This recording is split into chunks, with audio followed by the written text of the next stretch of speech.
And what did you make of the Paul Roma interview, talking about things that he had heard in the late '80s, early '90s? Well, I mean, Paul Roma thing was the Jim Power story, which everybody had heard. I mean, there's nothing really new other than this allegation of something that was so much worse than anything that Janelle Grant went through. But that one, he wouldn't say. I mean, Ashley Banfield was just, like trying to get it out of him, and he wouldn't say. But he just said there's this horrible thing, but he didn't want to say it. So it was just, that's kind of where it was. But the Jim Powers thing, I mean, it's certainly a story that's gone around for years and years. And Jim Powers himself said it, he said it happened at Toronto in a Holiday Inn while they were on the road. And one of the executives basically propositioned him and said, you want to make some extra money? And he goes, yeah, of course. And then he explained what he wanted him to do, which is basically sexual favors. And Powers turned him down. And they claimed that the team, stopped getting a push because of that. And, who knows? Who knows? I mean, there were people. I remember the Young Stallions. And I remember that, I remember people in power. At the time, there were people in power who thought that they had a great look. They both had fantastic physiques, good looking guys. Paul Roma was a very good wrestler. Powers was okay. Could they have been pushed harder? Yes, they could have.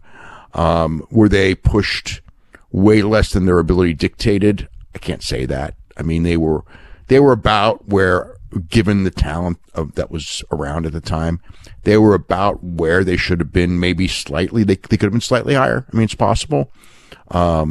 So it's like, can you say that this is why they didn't get a push? Borderline.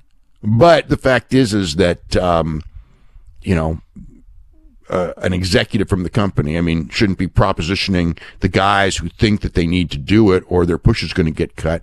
And maybe their push did get cut. You cannot say, I mean, there's been enough stuff of things that have happened, as far as like the Tom Cole story where, he didn't give in to Terry Garvin and then he ended up getting fired.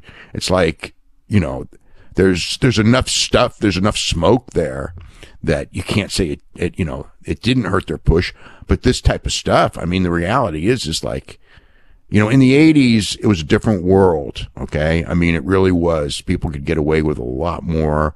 But it doesn't make it right because in the 80s, people could get away with it. It's really terrible. If you really think back on it, whether you're a guy or a woman and you believe you're getting hit on by executives, whether they are gay or straight, and you're thinking that, it could affect my career. And, you're put in that position and you should never be put in that position. And, again, it's not like this stuff was secretive. I mean, just like with the Jim Power story, that story's been around for decades. And, that was that. So that was like the main story there from him. The other thing, I guess, that came out, it kind of, the Cara Pipia thing, Ashley Mazzaro's daughter, Alexis, basically said that, she wasn't her mom's best friend.